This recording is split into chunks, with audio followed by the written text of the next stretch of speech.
Welcome to the Raisina Fireside Chats. I'm Garima Mohan, your moderator for today from the German Marshall Fund of the United States. And with us to talk about important questions like Europe's response to the Ukraine crisis, we have Thorsten Benner, director of the Global Public Policy Institute in Berlin, and a good friend of mine. Welcome, Thorsten.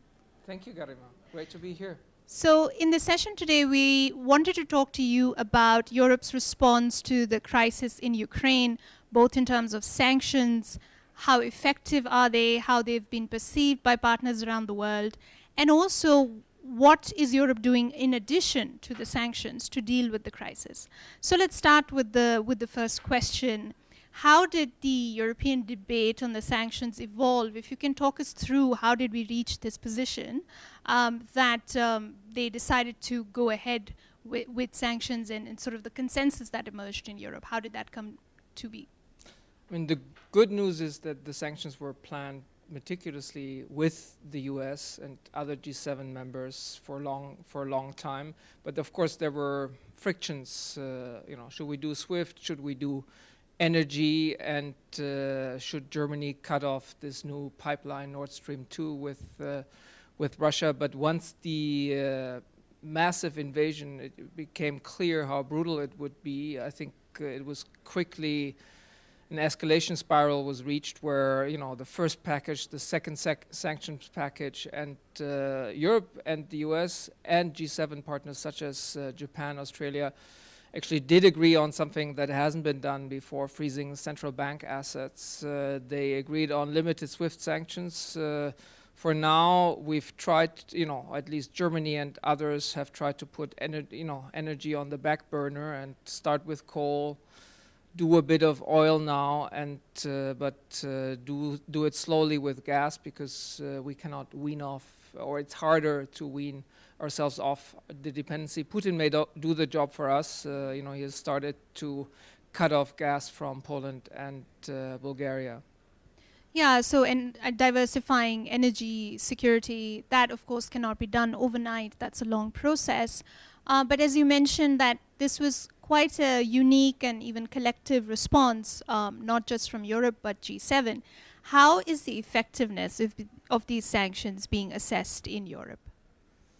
I think those who were shocked by the brutality of the war, and myself included, of course, we cannot be happy with the effectiveness because it obviously hasn't changed anything in terms of the actions of Mr. Putin. He is pursuing his brutal campaign and invasion with vigor. Some of the sanctions, and I think the really important part that we haven't talked about is technology sanctions that would actually also maybe have a deterrent effect on China eventually if they see that Taiwan, the US, Europe actually do manage to cut Russia off advanced semiconductors, and it will have a very crippling effect on the economy. But that doesn't kick in tomorrow. It kicks in over time, but I think with great force. But of course, those who want kind of somehow to stop action on the ground, and the paradox of Europeans is we do send weapons, yes, but we refuse for good reasons to send soldiers and become a party to this war. That's why there's a lot of pressure to do more even on sanctions. And I think what Europeans, and I'd really like to get your view on this, how it's being seen or how you perceive it, because I do think Europeans overestimate the strength of the coalition that is pursuing those sanctions, and they totally underestimate how critically sanctions are being seen by large parts of the world, and how effective also the narrative peddled by China and others that is actually not the war that's causing havoc to global energy and food security, but it's the sanctions that are causing these disruptions. That's an interesting point about the global response to the sanctions. And I think the narrative that China is putting forward does not have many takers in the Indo-Pacific, at least. Of course, the countries here have been reluctant to criticize Russia openly, are worried about how sanctions will impact them because a lot of them are doing business with Russia, are dependent for military supplies, not just India, but also Indonesia. But still, I think for a large part of the Indo-Pacific, the Chinese narrative is not taking hold. It's rather, how will sanctions bite us and how do we deal with that? Also, for countries that have been sanctioned in the past, they're reluctant to go through these measures themselves, which is also feeding into why countries are responding in perhaps a lukewarm manner. But as you said, that there cannot be a full-blown military response as yet, because that would escalate. And therefore, you have to go for instruments, pointed instruments, but there could be escalation on the sanctions front, and I'd really like to get your assessment, because some in Europe are saying we cannot just wean ourselves off Russian gas and oil, but we need to make sure that nobody in the world is able to buy Russian oil and gas. So we either slap secondary sanctions on anybody who wants to buy it, or we make sure that those actually servicing the Western companies that are servicing Russian wells, that they're no longer allowed to operate. How do you think in India and other countries that import Russian crude this would be seen, this effort? So I think it's one point to underline, as the Indian minister did, what India imports from Russia in terms of oil is very small. Mostly it's from the Middle East, 7 to 8% from the United States, and about 1% from Russia. But I think the larger point about how, if Europeans are thinking about putting secondary sanctions, that's not going to work, also because of how the energy market is structured. If we all are dependent on one energy source, perhaps from the Middle East, then prices are going to go through the roof, and it's going to be very hard for Europe to diversify. So I think one needs to be pragmatic and see whether India and Russia, or India and China, continue buying oil as they are. Is perhaps good for Europe, because the immediate need for Europe is to diversify without paying through the nose really high prices for energy. So I'm really glad that we have a big European delegation here in New Delhi for the Raisina dialogue.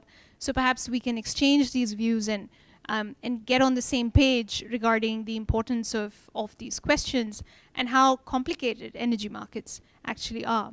But I would also like to know from you, and I'm sure our audience in India would also be interested, in the political and military response from the European Union in terms of helping Ukraine out in this scenario, in this crisis. What has that been like? Because there have been some fundamental shifts. We've heard, at least in rhetoric from Germany, we've also seen the EU think about and actually provide defense equipment, and that's unprecedented. So perhaps you can talk us through the highlights, as you see, of European response.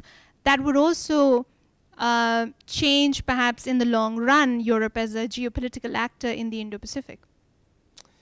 I think the highlights, the real highlight has been the US leadership on this, let's be honest, and what the US has provided in terms of intelligence and real assets to Ukraine. And there's also the UK, which has emerged as a very reliable partner of Ukraine in this. But Europeans haven't done too bad a job either. So I think they've come together, they've set up this instruments whereby you can, a collective pooled funding instrument whereby you can give weapons to Ukraine and then be reimbursed through pooled European funding. We've made sure that we can first supply legacy weapon systems from the Soviet Union that are in use by Ukraine, so it's easier for that military if Central and Eastern European Union members supply those weapons. They're kind of easy to use. Now we've also advanced to kind of thinking about and actually supplying Western-made heavy weapons, artillery, increasingly tanks that also require some training, and that's being done. And it's quite, Germany has been reluctant all along, has been perceived as sluggish, on the one hand, announcing this kind of change of epoch, Zeitenwende, and on the other hand, then, not being so quick to deliver. But I think Germany has always come around now, at least on the weapons. They're starting to provide heavy weapons. On gas, on a gas embargo, I think Germany is still very reluctant. I think that will not change. But on weapons is a remarkable shift for Germany to supply tank-like systems to Ukraine. And I think one thing for audiences in India, but also the Indo-Pacific to note is that what President von der Leyen said in her speech, that borders are being contested and there are spheres of influence. This is a reality for the Indo-Pacific. We knew that this was happening. I think it's interesting to see Europe waking up to this fact as well. And even though in the short term Europe remains committed and focused on its neighborhood, in the long term perhaps it would help Europeans understand Indo-Pacific concerns and also sharpen their strategies towards the region a bit more. Because, you know, I think it's something that it's not so foreign as it used to be in the past. No, I think so, very much so. And I think what we should learn for also efforts by great powers here to change borders, such as, you know, China trying to get Taiwan under its control, that we actually need to think about how we can make deterrence effective. Military means, but also non-military means, because obviously deterrence in the case of Ukraine failed, and we should learn from that. Absolutely. Thank you so much for your thoughts and for joining us, Thorsten. Thank it was you a very much. pleasure talking to you.